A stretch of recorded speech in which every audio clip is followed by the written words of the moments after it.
Welcome to Travel with Sean. I'm Sean, and today we are in Bratislava, Slovakia. Making your way through Bratislava on your way to the historic Old Town.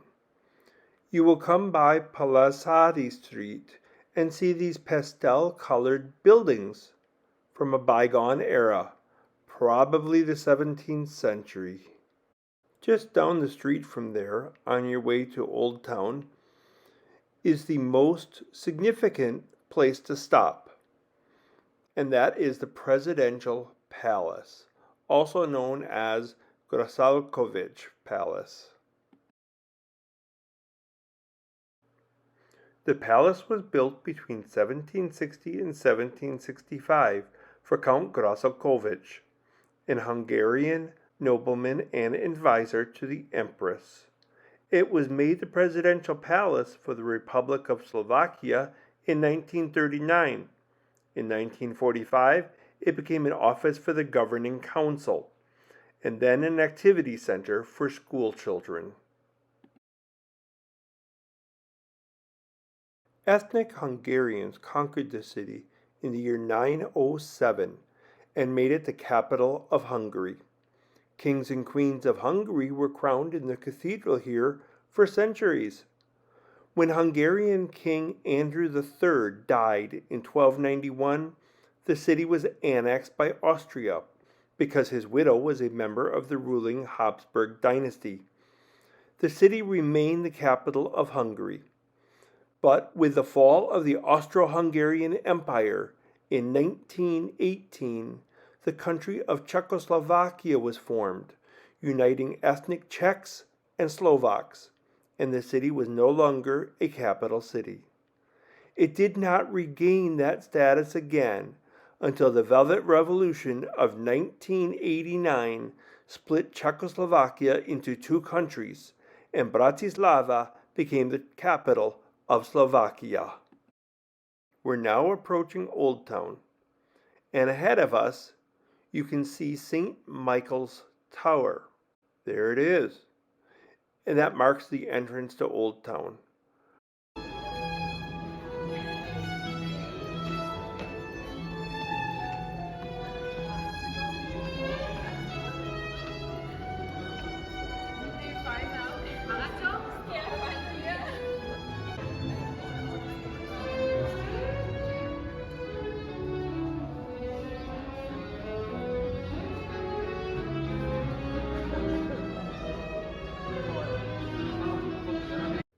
Originally built in the 12th century, it was one of 4 gates built into the city walls, and it was not much taller than a nearby church, St. Michael's Church, where it got its name.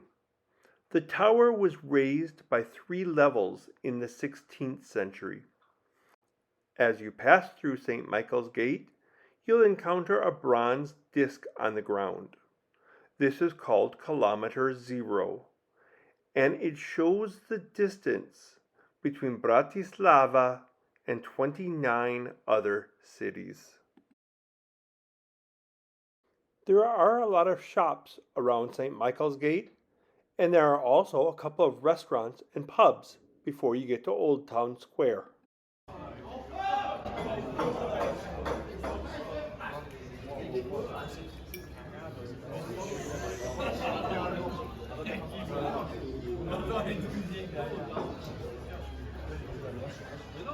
C'est à la fin qui est super. C'est à la fin, est super. À la fin, est super.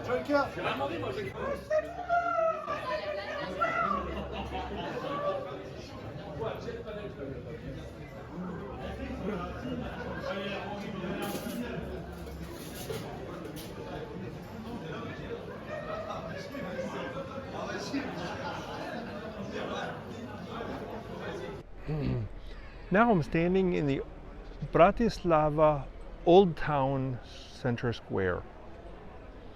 Bratislava Old Town Square. There are several old buildings around me, including some that are now being used as either a national embassy or consulate. Behind me is an interesting fountain with many figures on it called Maximilian Fountain. Maximilian Fountain was erected in 1572 during the reign of Holy Roman Emperor Maximilian II. While the lower sections depict scenes from Slovak history, mythology, and daily life, the top of the column has a statue of Maximilian II. The fountain was commissioned to commemorate the establishment of Bratislava, then known as Pressburg in German, and Pozsony in Hungarian, as the coronation site for Hungarian kings. The fountain is designed in the Renaissance style, with a tall central column adorned with sculptures and reliefs, as well as the reliefs along the base of the fountain. On the other end of the town square, Old Town Square, is the Old Town Hall. It's actually a combination of 3 or 4 different buildings that were all built in the 14th century. The tower itself was built in about 1376.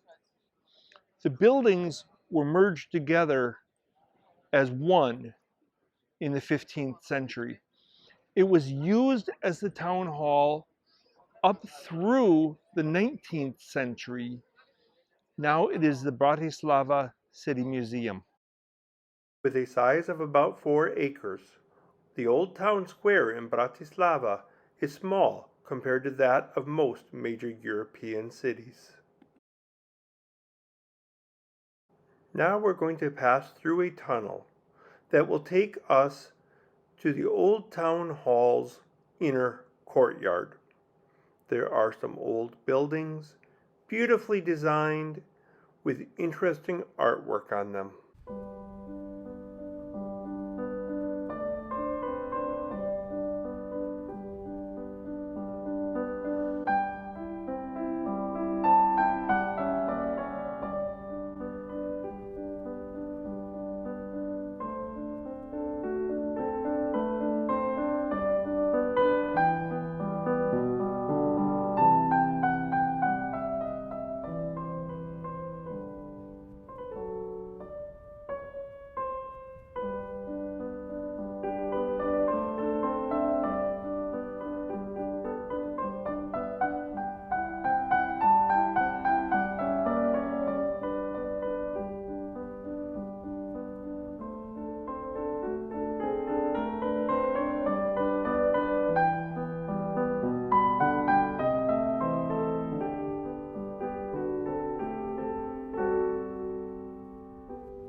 Right next to the Old Town Hall, right behind it, is the Primate's Palace.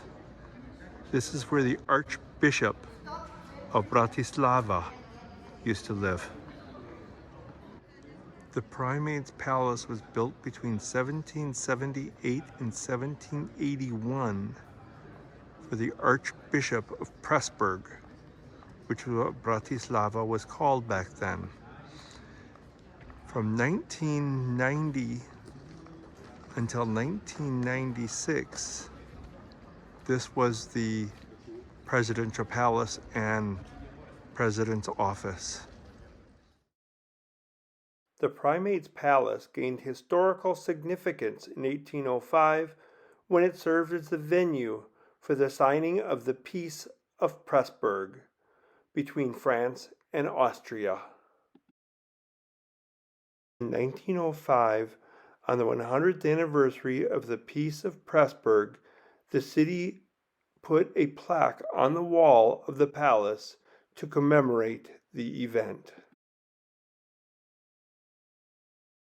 The plaque, written in German, roughly reads, "After the Battle of Austerlitz on December 26, 1805, the Peace of Pressburg was signed in this house, which reduced the territory of the Austrian Empire while strengthening Napoleon's." This is the Bratislava City Hall, just outside of the gates of Old Town, just outside the Old Town Hall. And it's across the court from the Primate's Palace. The Column of the Immaculate Conception is located in the main square. It was created and installed in 1723 out of gratitude for St. Mary's intercession in ending the plague epidemic that was present in the area. The base of the column has a relief symbolic of the Immaculate Conception, as well as a plaque of introduction, and opposite this, the city crest. Now we are approaching Bratislava's Cathedral, also known as the Pressburg Cathedral or St. Martin's Cathedral. It was originally built in the late 13th century, but rebuilt in the 15th century to be part of the city wall, and consecrated in 1452. Between 1563 and 1830, St. Martin's Cathedral served as the coronation church for Hungarian kings and their consorts, because this city was the capital of Hungary. There is a gold-plated replica of the Hungarian royal crown on the top of the cathedral's tower to memorialize this crowning achievement. I said that the cathedral was rebuilt in the early 15th century to be part of the city wall. In fact, there is a door in the cathedral that leads straight out to a portion of the medieval city wall that has been preserved. Visitors to Bratislava can explore the preserved sections of the city wall on foot, either independently or as part of a guided walking tour. I'm going to take you along the part of the wall that can be accessed from the cathedral. The city walls were built in the 13th century, partly because the city received recognition as a town, and because of the threat faced by the Huns, who had already invaded the area. The walls, however, did not enclose the town, but were only in places deemed to be strategic, which actually made them more vulnerable. That's why the town and castle were conquered twice in the latter half of the 13th century. The walls were repaired in the 14th century, and extra defenses were also added. This proved valuable in repelling invasions in the 15th century. Earlier in this video, I showed you St. Michael's Gate. That was one of the original gates built in the 13th century, and that was the North Gate. This road passes over New Bridge and under a structure called UFO. Gee, I wonder how they came up with that name. They have a pedestrian walkway extending from the wall over the street to the castle's hill.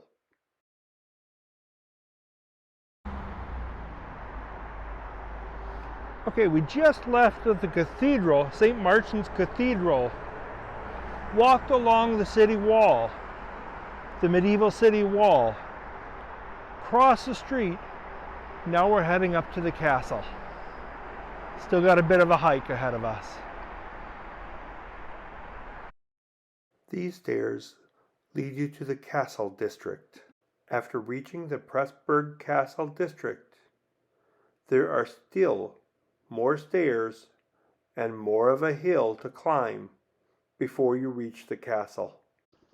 The earliest known fortification on this site was a wooden hilltop fort built by the Celts in the 1st century BC. In the 9th century AD, the Great Moravian Empire built a stone castle here. In the 10th century, Pressburg Castle became part of the Kingdom of Hungary and served as a royal residence and administrative center. It was during this time that the castle underwent significant expansion and reconstruction. In the 18th century, Empress Maria Theresa transformed it into a grand palace. However, the castle fell into disrepair in the 19th century and was largely abandoned. Restoration began after the end of World War II. Today, Bratislava Castle stands as one of the most important cultural and historical landmarks in Slovakia.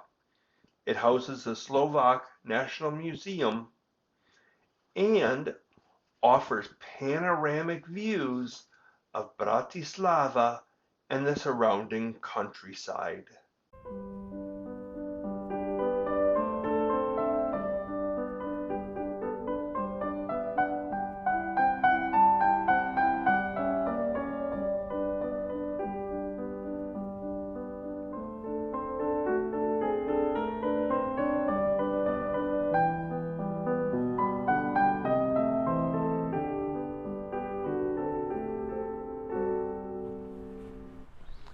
Thanks for watching.